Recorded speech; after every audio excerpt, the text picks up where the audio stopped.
Hotep, everybody. Hey, this is Michael Imhotep, founder of the African History Network, host of the African History Network show.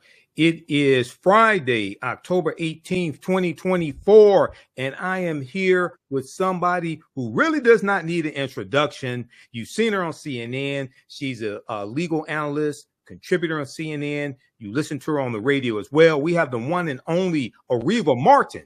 How you doing today, Areva? I am doing fantastic. Glad to be with you. Absolutely. Absolutely. Well, look, I've been on your show before on KBLA 1580 AM, real time with Areva Martin. This is the first time you're on the African History Network show. And we have you on for a very special reason also, because if you don't already know, Areva has a multi-city tour, Election 2024 Battleground State Tour, the special report. So Areva, you're coming to Detroit Wednesday, October 23rd. What is this tour about? Wow. First of all, Michael, I can't believe I've never been invited to your show as many times as I've had you online. So let's start. I'm sorry. I'm sorry. Election. It took a contentious election. It took a nail biter down to the wire election to get on your show, and I'm glad to be here anyway. We'll have you back again. No problem. Oh, no. Why am I coming to Detroit? I'm coming to Detroit and I'm traveling to all 7 battleground states because this is one of the most consequential elections of our lifetimes. Yes. And from all accounts, it's going to be a very, very close election. And that means that we've got to have record, I mean, like 2008 Obama type turnout in communities across this country, and particularly in the Black communities in the battleground states. And we've been hearing a whole lot about Black folks, some sitting it out in this election, some not feeling engaged, some folks saying they even are going to vote for Donald Trump. And a lot of that, Mike, was because of the disinformation that has been targeted to our community. It happens every election cycle. So it's not new. We are aware of the folks, both, externally, I say externally meaning foreign, as well as those domestically that have decided that they can influence elections if they can suppress the Black vote. So I'm on a mission to make sure that folks don't allow their voices to be quelled, to be erased, to be eviscerated in this critical election, to make sure they have all the information and all the facts, and to debunk a lot of the misinformation and disinformation that has been targeted to our community. Absolutely. Well, you hit the nail right on the head. The African-American community, especially African-American men, are usually the victims of disinformation and misinformation campaigns, as well as the Latino community. The Mueller report, in volume 1 of the Mueller report, it talked about the disinformation campaign targeting African-Americans. So I know you have been doing this tour. You started in Phoenix, Arizona, on the 14th. Okay. So what has the response been so far for this tour? The response has been overwhelmingly positive. People thanking me, saying, thank you for coming to our cities. Thank you for continuing to remind us about the importance of this.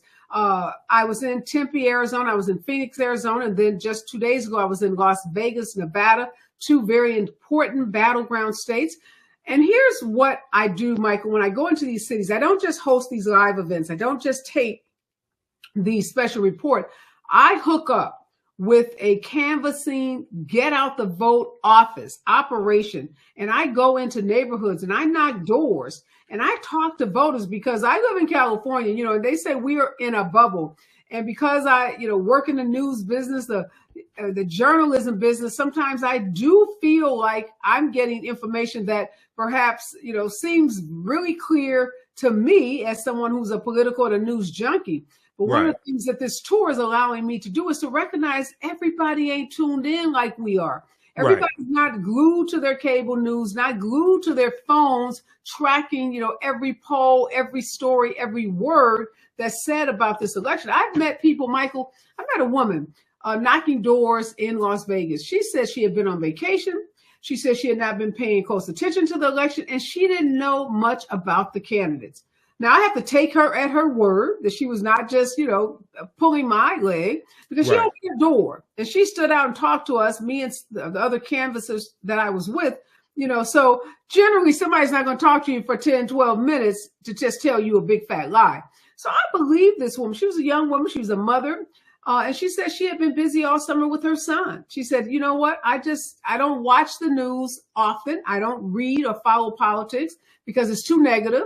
Right. And she said, I've been spending my time with my child. She said she did have her ballot and she hadn't filled it out yet. And she was appreciative of us being at her door, answering some questions for her and providing her with some information. So those voters that I guess I was a little skeptical that there were people out there who were truly undecided voters, but there are. And I met others. I was at a barber college in Las Vegas, and young men mostly studying to become barbers. Again, very disengaged, from the process, from the electoral, politics.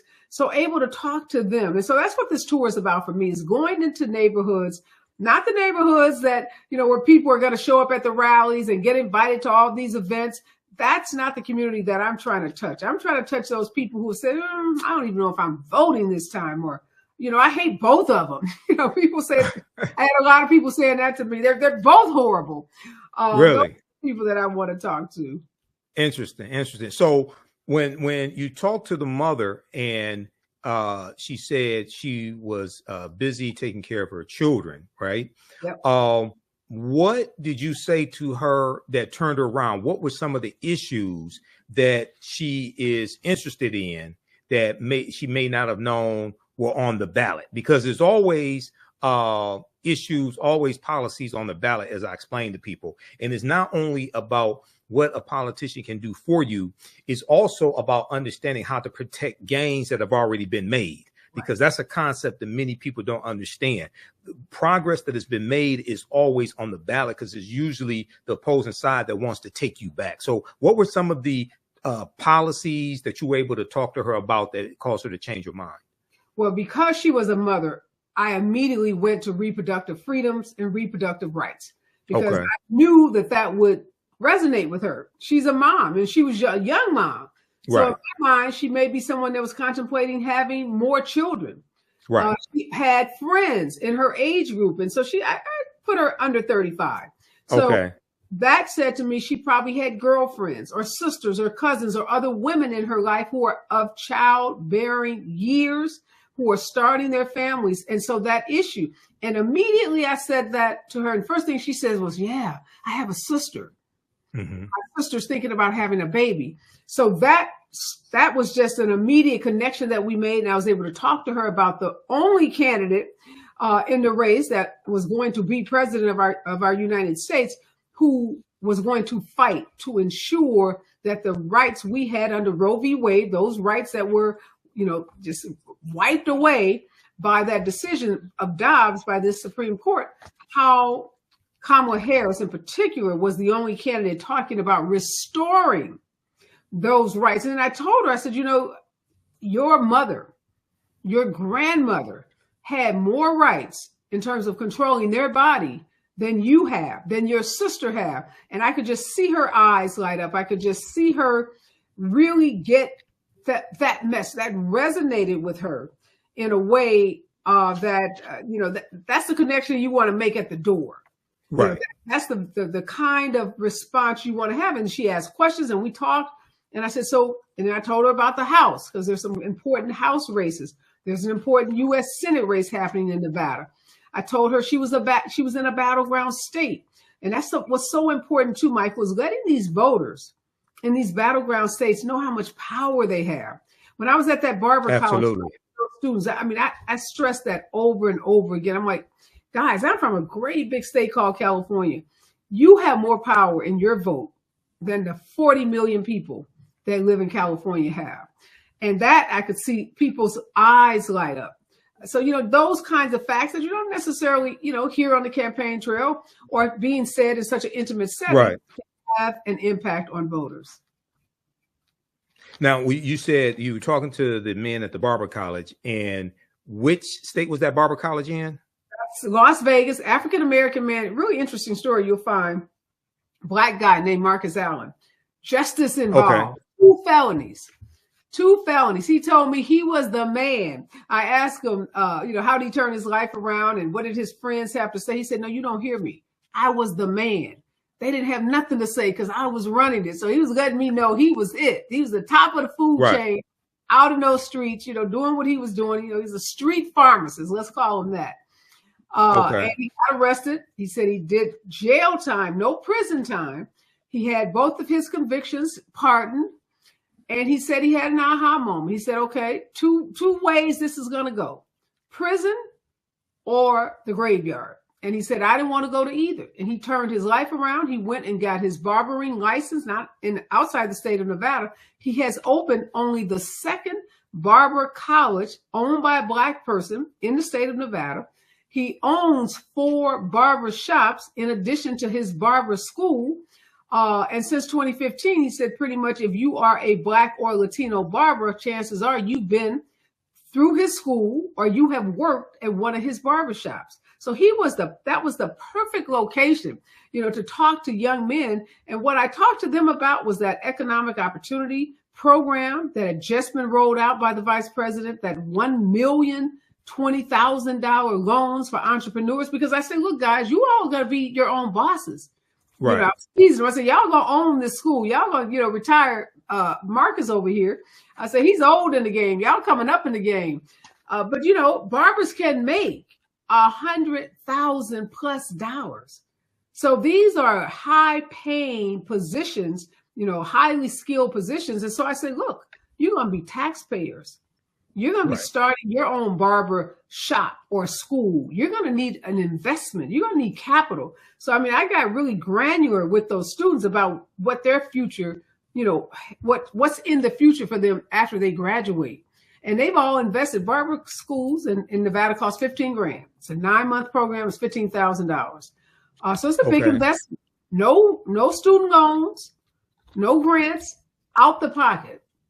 So they care about their future, and just talking about that economic plan, talking about tax breaks for the middle class versus tax breaks for the 1%, really, really, again, resonated with that audience.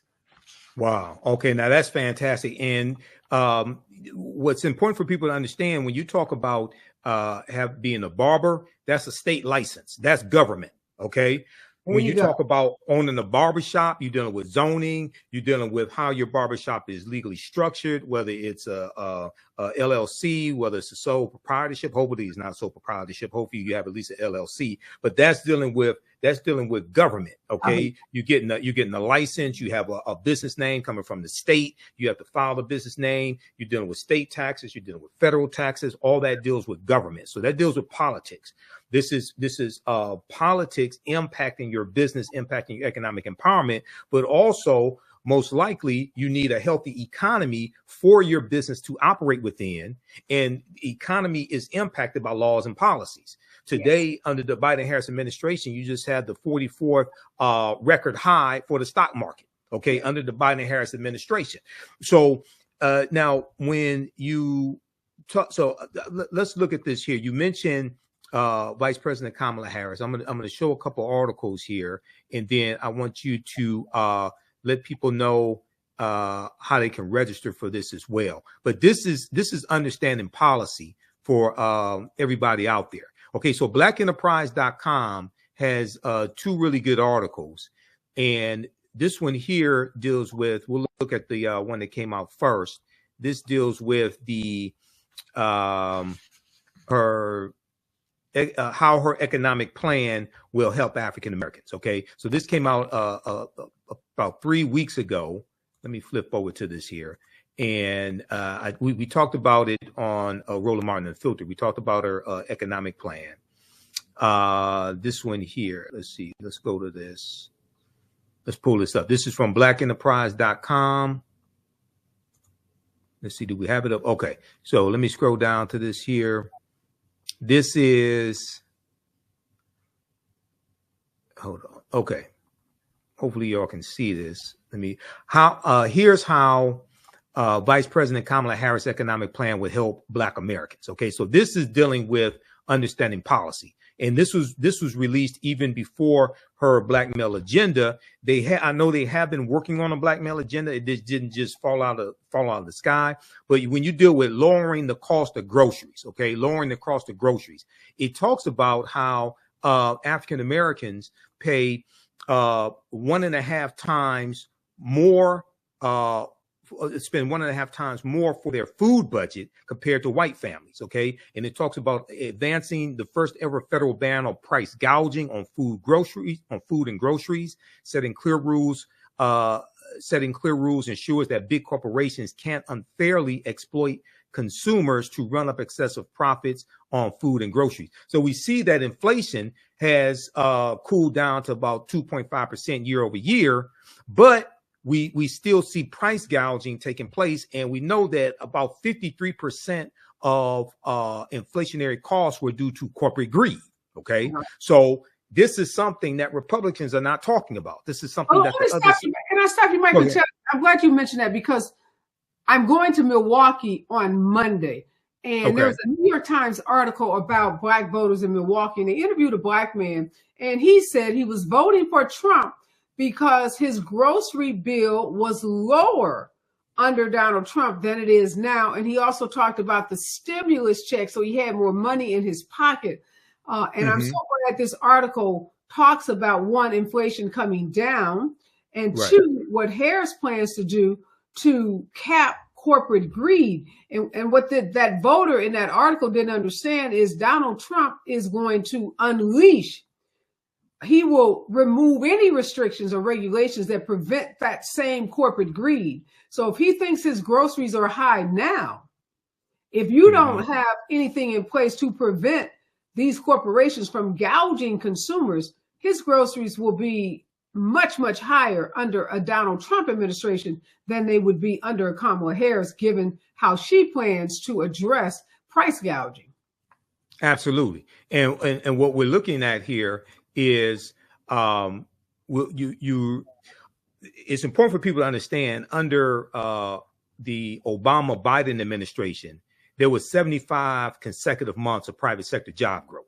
Okay. I just did a video breaking this down because a lot of people don't understand this, and we have like selective amnesia. Donald Trump did not create a healthy economy. He inherited a healthy economy from Obama Biden. They inherited a recession, okay, from the Bush Cheney administration. All right. When they came into office, you had when they came into office, you had months where 500,000, 600,000, 700,000 jobs were being lost. OK, so then you had the Recovery Act of 2009. In that Recovery Act of 2009, that was an $831 billion stimulus package. And that's what jump-started the economy. There's a good article from NBCnews.com that I cite, and people can read this right here. Data show Trump did not create a great economy. He inherited it. Okay, this one right here. This breaks down the facts here. Data show Trump didn't build a great economy. He inherited it. The average quarterly economic growth under Trump, 2.5%, was almost exactly what it was under Obama in the second term, 2.4%. But when you look at job creation, there was 11.3 million jobs created under Obama Biden. Okay, they saved the auto industry. There were 1 million jobs that they saved tied to the auto industry. This is from CNN.com. Final tally: Obama created 11.3 million jobs. This is January 6, 2017. People go study this. Okay, proper documentation ends all conversation. I can prove what I'm talking about. So when you go study this, no, you should be thanking Obama Biden for the healthy economy, for the jobs, for the low cost, things like that. What happened was you had COVID, and Donald Trump mishandled COVID. You had the war in Ukraine. Ukraine is one of the largest exporters of wheat, barley, and sunflower seeds, and that also contributed to inflationary costs. So we have to understand, this is why it was good President Obama last week, Thursday, on the campaign trail said, no, that was my economy, okay, that Trump is taking credit for. Yes. All right. Okay, so We have your Eventbrite page here. Let's look at this. So give us the details. How can people register for this, and tell us where you're going to be next? Yeah, so 7 states. Somebody I think just posted something asking about Nevada. I just left Nevada. I kicked it off in Tempe, Arizona at an African-American owned restaurant called Lush. Phenomenal. Macy Gray was on the campaign trail, or on the Battleground state kickoff with me in Arizona. She treated a packed house to a couple of songs and just really helped energize a crowd. In Tempe, I was talking a lot to activists. So in every city, Michael, there's kind of a different focus. Tempe, a lot of activists who were telling folks how to activate in their own communities, giving them, very specific assignments. Go call 5 people. Right. Volunteer one weekend to knock on doors, make a commitment to spend X number of hours calling voters, knocking on doors. So I'm trying to make sure that in these, states and in these cities that I'm hitting, that we are really causing people to move. It's a call to action. So Monday, Milwaukee, I'll be at Rise and Grind Cafe on MLK, which is, in the heart of Milwaukee, Black-owned business. I'm trying to hit all Black-owned businesses because this is about, recycling those Black dollars. And then come to Detroit on Wednesday, October 23rd, in Harmony Cafe, Suites, and more. Part of a larger farmers market. I haven't been there. I've been to Detroit many times, but I haven't been to this location, but I'm told it's part of a larger farmers market. Grateful you will be on the panel. I have a state rep on the panel. We're going to have a special appearance by your Lieutenant Governor. Garland Gilchrist. Yes. Lieutenant Governor Gilchrist is going to join us. Some other activists are going to be there. And you can register on this Eventbrite link. Just go on. It's free. It's open to the public. It's a big party, too. That's important. People are feeling a little burnt out. Don't want to necessarily sit around and talk about politics. So we make sure these events are fun. We have a DJ. Like I said, in Phoenix, we have live entertainment with Macy Gray. There's complimentary food and drinks. So we want people to get to know each other, to do some little networking, get energized. Our soon-to-be 47th president is campaigning, with a joyful spirit. She's out there telling people this country, has so many opportunities, that the future under a Harris-Walz administration can be bright for so many people. So we spread that joy to all the cities where we go, because we want people to feel hopeful. We want them to feel inspired to get out and vote, but also to feel like, Donald Trump has painted this picture, Michael, of doom and gloom. And, if he doesn't win, the world's going to end. Factories will close, everything as we know it will look like Detroit, right? He's throwing shade at Detroit. Right. Exactly. He was in Detroit today at Huntington Place. And I was watching Midas Touch, their video on Instagram. They said the place was not full. He was struggling to fill it. He started 2 hours late. The audio system went out on him halfway through his speech as well. But go ahead. That's how the economy is going to be. It's going to collapse. Yeah, go ahead. Talking crap about Detroit, so he thinks he can talk crap and then come back and y'all going to show him some love. It don't work that way, bro. Nope. It doesn't work that way. So Absolutely. I'm glad that Detroit and Gretchen Whitmer, your governor, said we're going to show you. We can show you better than we can tell you. You cannot come talk smack about our city. We just want to make sure that people feel the love that, Michelle Obama said, you don't need somebody to tap on your shoulder or, make a personal invitation to you. And I believe our forever First Lady, but we want to make sure that anybody that's feeling a little unheard, that feel like they need a little extra push, come out and join us on these stops. I'm connecting with some of the, the biggest influencers in these cities, folks who have their fingers on the pulse of what's happening. Folks that can help motivate and get people out to vote, because we don't want to wake up. And I know you can remember this. I can very vividly. 2016, waking up after that just stunning loss that Hillary Clinton had, and feeling like, just like the world really, like, had been turned upside down. We want to wake up Probably won't be the day after election. Remember last presidential election, it was all the way to that Saturday before we finally knew that Joe Biden and Kamala Harris had won. So it'll probably be a couple of days, but we want folks to feel inspired that when they vote for Kamala Harris, they're voting for a brighter future for themselves, for their families, and for their communities. And that's what has me out, leaving sunny, beautiful California, venturing all over this country to talk to voters.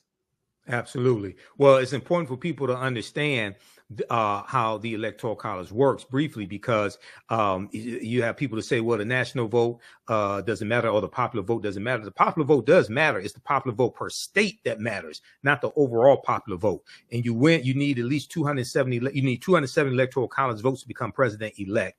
You win the Electoral College votes associated with the state by winning the popular vote in that state. In 2016, Donald Trump won Michigan by 10,704 votes. Okay, you had 50,000 people who voted in Michigan who voted down ballot but left the top of the ticket blank. They didn't vote for president. That's political suicide. That's just ridiculous. Okay, and then also for those who are thinking about voting third party, no third party candidate has won a single Electoral College vote since 1968, when Governor George Wallace, governor of Alabama, won 46 Electoral College votes, and he lost to Richard Nixon. Okay, let me ask you this, because that came up in Tempe. So sure. After we had this amazing conversation, I opened it up to the audience because I want folks, again, to get their questions answered and to feel a part. Young man, he could about 21, 23, said he was voting for Jill Stein. And he said he was doing it. And, you know, I said to him just what you said about Jill Stein, that there was not a remote chance that she was going to be the president or win any Electoral College votes. He said he knew that. But he said it was a protest vote. And I know Michigan, there are a lot of protest voters that we saw in your primaries. And he said, you know, he parroted some of the things we've heard around the war in Palestine and what he believes to be the unfettered support of Israel, which is not true, but that's his perception of the Biden-Harris current administration. What is happening in Michigan with that protest vote? You know, wasn't it about 100,000 or more? Yeah, voted uncommitted. Uncommitted, yes. Yeah. Protest uncommitted voters. How has Michigan, if you have been able to, you know, move, I'll say the word move, some of those voters? Well, you had some of them who realized that Donald Trump has said he will withhold all humanitarian aid to Palestine. Okay. And they're seeing that Donald Trump is a friend of Benjamin Netanyahu, and he will let Netanyahu do whatever he wants to do. Okay. And then also people are remembering the Muslim ban from 7 countries, banning Muslims coming from 7 countries that Donald Trump put in place. And that increased anti-Muslim sentiments here in America. So people are starting to see, and this is what I knew was going to happen. People are starting to see, well, wait a second. Donald Trump is not for a 2-state solution. Right. Okay. So they're starting to see, well, hold on. Donald Trump will release holy hell on us. Okay. With Kamala Harris, they have a much better chance. I think she's going to strike a different tone than Biden. It's important for people to understand. And she said this today to Peter Alexander of MSNBC News. A sitting vice president does not criticize the sitting president. No, never. Even the sitting president tried to kill him. Yeah, and he still didn't criticize. Yeah. So a sitting vice president who's running for president is not going to put out policy that undermines the sitting president, especially on foreign affairs. No, that doesn't happen. No, because she is still the vice president and Joe Biden is still the president. Exactly. There's only one president at a time. Period. One sitting president at a time. So period. She can't be out there making new policy on anything because she's not the president. And she can't cut a side deal with Netanyahu and Hamas like G Money in New Jack City cutting a side deal against Nino Brown. It doesn't work that way. Okay. Now, but that's taking civics out the classroom. People forget the civics lesson. So yes, preach. Oh, so let me show this article to people, because I have extensive research. I have thousands of articles printed up. Okay, now this is the people who talk about vote for Jill Stein. Now this is an article from NBCnews.com. Guess who came to dinner with Flynn and Putin?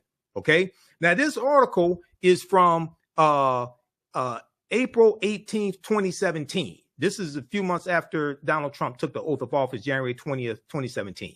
This is a picture from the Russia Today 10th anniversary celebration in 2015. Okay, now Jill Stein is sitting at the table in Russia. Across from Jill Stein is Vladimir Putin. Next to Vladimir Putin is Lieutenant General Michael Flynn. Lieutenant General Michael Flynn, just by accident, ended up becoming Donald Trump's first national security advisor for about 27 days, and then he was forced to resign. Okay. So now you got Jill Stein running again. Why? You helped Trump win the first time. When you look at the margin of victory, when you look at how many votes Jill Stein got in Michigan, Wisconsin, and Pennsylvania, okay, the number of votes that she got in those three battleground states were greater than Donald Trump's margin of victory in winning those three battleground states that pushed him over 270 electoral college votes. She got 50,000 votes out of Michigan. Mm. He won Michigan by 10,704 votes. Go research this. So a lot of people get frustrated, but you confuse activity with productivity and don't understand how to fight effectively. Okay. So voting third party is a trick. No third party candidate has won a single electoral college vote since 1968. That should tell you something. But we haven't been taught how the electoral college works. Now, Republicans understand how it works. That's why they won 2 presidential elections in like the past 24 years in the electoral college and lost the popular vote. Mm-hmm. It's not because Republicans created the electoral college, because when the electoral college was created in 1787 at the Philadelphia Convention, you didn't have a Republican or Democratic Party that existed. They understand law better than us. This is why they focus on the U.S. Supreme Court and the federal courts, because it's the judicial branch of government that interprets law from the legislative branch of government and policy from the executive branch of government. So Republicans are playing the long game. Okay. This is why they were able to, Trump got 3 Supreme Court justices, 226 federal judges. Those are lifetime appointments. If he gets reelected, he'll probably get 2 more Supreme Court justices. And he ain't going to nominate 60-year-old judges. He's going to nominate judges in the late 30s, early 40s. They're going to be on the bench for the next 40 years. Okay. So we have to be smarter than this. Lastly, I want to show this. This was the article I was looking for. This breaks down, because a lot of people forgot this. All right. This is from Forbes.com. Obama's 2009 Recovery Act kicked off over 10 years of economic growth. The healthy economy that Donald Trump inherited started out because of this right here. Okay. This is from January 11th, 2021. All right. And it deals with the American Recovery and Reinvestment Act of 2009, that $831 billion bill that Obama pushed. It was passed by Congress, had stimulus checks signed into law by Obama. This is what brought us out of the recession and created 10 years of private sector job growth, 75 consecutive months. It was a 4.7% unemployment rate that Obama handed over to Trump, 11.3 million jobs created. All right. So when we have this historical amnesia, we need to go back and look at the facts and evidence. And then under Biden Harris, 16 million, 17 million jobs. You have a 4.2% unemployment rate, fastest growth of African-American owned businesses in 30 years. African-American, the median household net worth for African-American families increased 60% under Biden Harris, $17 billion for HBCUs. I deal with facts and evidence. Okay. Everybody read this right here. Fact sheet. This was put out September 13th, 2024. This is the most recent one. Okay. Because I share this with my listeners on the African History Network show. September 13th, 2024, fact sheet. President Biden and Vice President Harris are delivering for Black Americans. This is a fact sheet that take you through policies from the Biden-Harris administration and show you how these policies are helping the African-American community. Okay, from tripled the number of SBA, Small Business Administration backed loans to Black-owned businesses, to awarded a record $10 billion in federal contracts to Black-owned small businesses in fiscal year 2023, $16 billion for HBCUs and $17 billion now for HBCUs, all of this. So this is something that people need to read. This is at whitehouse.gov. This is the most recent fact sheet that they've had. They have breaking this down. So when we talk about a return on our investment, when we talk about tangibles, that's something that's measurable and you can see, okay, this is what we gain. Now, overwhelmingly, Republicans are against this and voted against most of those policies. Go ahead, Areva, and wrap up. No, you're absolutely right. Unfortunately, Michael, some people don't want to deal with facts. Some people have been convinced that these facts either don't exist or they don't matter. So we know there are a lot of voters. Look, Trump got 70 million plus voters. 74 million, yep, in 2020. 74 million voters. So there are 74 million people that have been convinced that Donald Trump is the candidate for them. But what I tell people all the time, it's more of us than it is them. That's the reality. There are more people who believe in the democracy that and the government that Kamala Harris and Tim Walz envision for this country. The question comes down to numbers and turnout. We have the numbers. Now we've got to have the turnout. And if we do what we need to go into these communities and get our grandparents, our seniors, our recent 18-year-olds that just, turned 18 and able to vote, those voters that don't vote every election cycle, that just vote, when it's kind of sexy and popular to do so.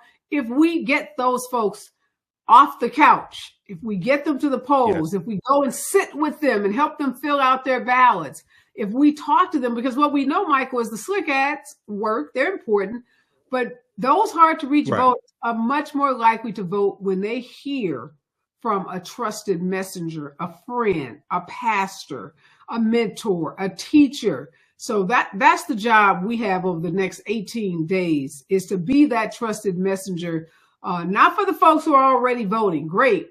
Kudos. The 300,000 people that stood in line in Georgia on Wednesday on the first day of voting. They're very impressive. Record, turnout on the first day of voting. So we know that a lot of people are energized. We know a lot of people are motivated by this election, but we also know that there are some people on the margins and we don't want to leave them behind. So thank you for what you're doing, what Roland is doing, what all of us, that occupy these spaces where we have Black people that watch our shows, listen to us, follow us on social.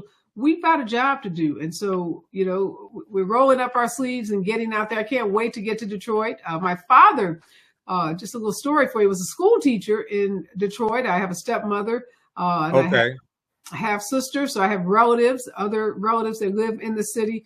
I love Detroit. I'm from St. Louis. So I always love coming back to, I don't know if you all call yourselves the Midwest. I think of you as the Midwest, but I love coming to that part of the country. So I'm excited. I'm excited to go to Milwaukee. Then I leave Detroit and I go to Atlanta. Then I wrap up the following week in Philadelphia and Charlotte.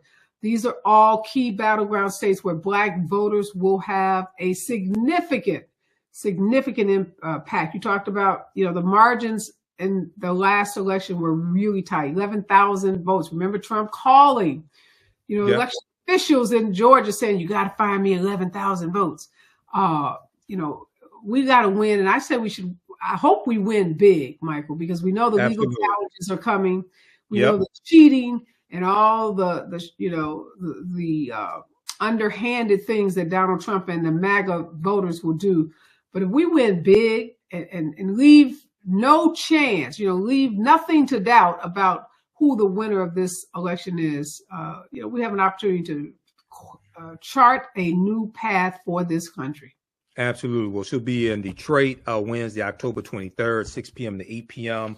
That will be at In Harmony Cafe Suites and More, 12041 Dexter Avenue, Detroit, Michigan, 48206.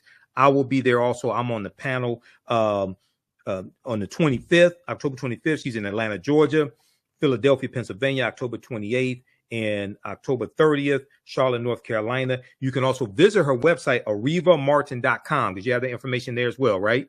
Correct. Go there and find out the information. Follow me on Instagram. Follow me on Facebook. I've been posting some incredible videos of people I've been meeting on out on this Battleground State tour. Right. And posting about the events, and just, again, this is all about engagement. We had 18 days.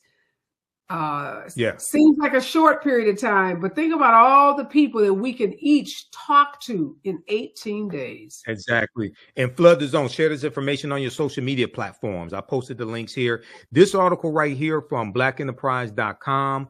This is what to know about Kamala Harris' newly released opportunity agenda for Black men. This is from October 14th, 2024. This is a fantastic agenda. Now, based upon Title VI of the 1964 Civil Rights Act, Section 601, non-discrimination in federally assisted programs, we know that it's illegal to have policies that are for only one race of people, but you can have policies that disproportionately benefit and help one race of people. Okay, so these policies here target the needs of African American men.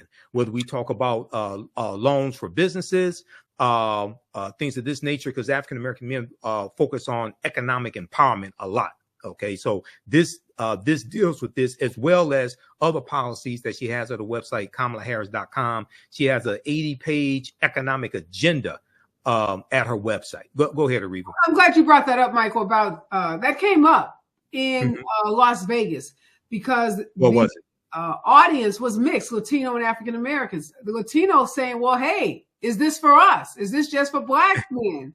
Right. And I said, absolutely it's for you. I said, just because it is targeted towards Black men, no one will be excluded, because that would be unconstitutional. And we already have seen programs that have been deemed unconstitutional because they exclude on the basis of race. I said, in fact, I venture to say that by the time it's all said and done, this is going to be a program that is expanded and will include all marginalized groups. It won't be based so much on race as it will be based on socioeconomic. We know a lot of programs go into communities and target those who are socioeconomically disadvantaged, which by definition ends up being Black and brown people and other minorities. So I told them, don't worry, this president isn't leaving anybody behind. Absolutely. And just for people who don't understand law, okay, if you go to archives.gov, which is U.S. National Archives, search for Civil Rights Act 1964. Okay. See, we don't understand law, and law impacts all these policies. So it's Title VI and it's Section 601, because I deal with this in my lectures and when I did a presentation for the Detroit Reparations Task Force. I talked about this as well. So Title VI, I just want to show everybody, because a lot of us don't understand this. And it deals with, that's Title VII. I want Title VI right here, non-discrimination in federally assisted programs. Okay. So this is why race-based policies are illegal. Section 601, no person in the United States shall, on the ground of race, color, or national origin, be excluded from participation in, be denied the benefits of, or be subjected to discrimination under any program or activity receiving federal financial assistance. Okay, so this is why you can't have policy for one race of people, but you can have policies like when you do student loan forgiveness. Okay, African Americans tend to carry more student loan debt. All right. So that disproportionately helps us. All right. When you have policies, whether it's student loan forgiveness, when you have policies like the Fearless Fund, okay, the grants for African American women business owners, when you have things like this agenda that she put together for African American men, it disproportionately positively helps us. But any policies that are good for African Americans are good for America in general. So this is what people have to understand. So we have to understand law and be smart about this. And you're dealing with an attack on diversity, equity, and inclusion. And that's spelled out in Project 2025. They're trying to attack any of these policies that are beneficial to us. Okay. So this is why we have to be smart with this as well. All right, Areva, well, look. Well, thank you, Michael. Pleasure spending some time with you on a Friday evening. Can't wait to get to Detroit. Can't wait to meet you. Absolutely. Gretchen Whitmer talks about, I love how she reps for her state and for the residents of Michigan and fights back as Donald Trump tries to make, disparaging remarks about Detroit. I don't know why he continues to make those kinds of comments. Because that's who he is. Yeah, it is. If you take out a full-page ad in 4 New York newspapers calling for the death penalty against 4 African Americans and 1 Latino, the Central Park 5, now the exonerated 5. Yeah, that's who he is.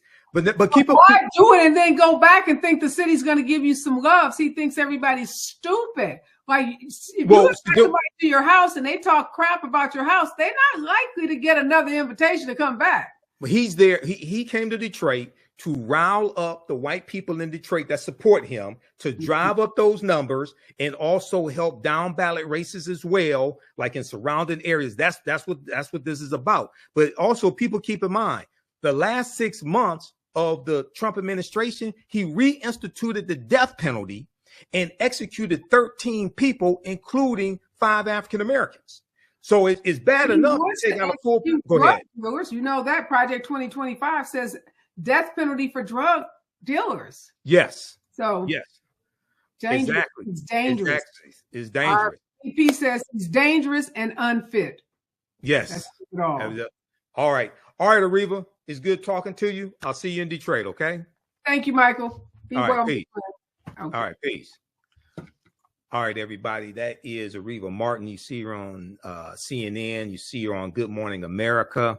Brilliant sister, brilliant attorney, civil rights attorney. And that article that I was looking at, I just want to show you this because proper documentation ends all conversation. And this deals with right here. Okay, so there's one article from Associated Press, apnews.com. Go research this, how Donald Trump brought back the death penalty. There had only been 3 people executed at the federal level in 60 years, and none of them in the Obama administration. Okay, Donald Trump executed 13 people, had 13 people executed in his last 6 months in office. So this article, now RollingStone.com has an article, but you got to pay for RollingStone.com. This one right here, this is from Associated Press, apnews.com. Fuller picture emerges of the 13 federal executions at the end of Trump's presidency. Now, this article is from October 3rd, 2023. Okay, October 3rd, 2023. And just very briefly in it, it says a day before the federal government executed a Texas man for the killing of an Iowa couple when he was 18, celebrity lawyer Alan Dershowitz pleaded with then President Donald Trump, a former client, to call off the execution. During a December 9th, 2020 call to the White House, Dershowitz told Trump that Brandon Bernard, at 40 years old, wasn't the man he was when Todd and Stacey Bagley were killed in 1999, and then he deserved to have his sentence commuted to life. Okay, but Donald Trump didn't agree with that, and he was executed. Let's see. Secrecy was a hallmark of the 13 federal executions during the last 6 months of Trump's presidency. Although reporters were allowed to witness them, it was impossible to know at the time what was happening behind the scenes. Okay, so read this article. There are others dealing with this. And also, Donald Trump has said on the campaign trail, even going back to April when he was in Wisconsin, and we talked about this on Roland Martin Unfiltered one day when I was guest hosting. Donald Trump has said that he will give 100% immunity to police against criminal prosecution, okay, for doing their jobs. 100% immunity against criminal prosecution. The sequel to the movie is usually worse than the original movie. A second Trump administration is going to be worse than the first one.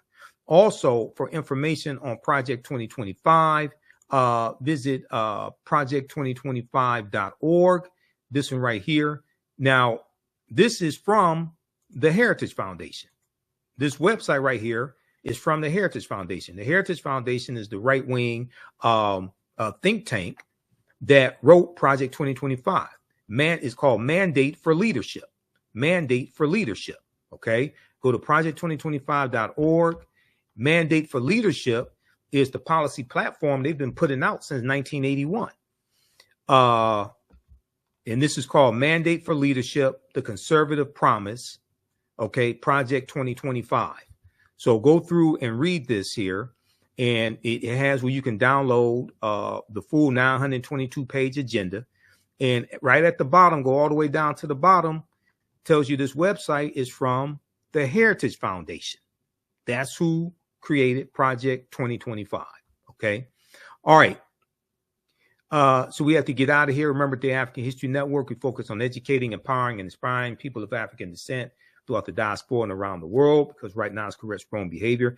Visit our website, AfricanHistoryNetwork.com, AfricanHistoryNetwork.com. Register for my online history classes there. We have my DVD lectures and digital downloads also.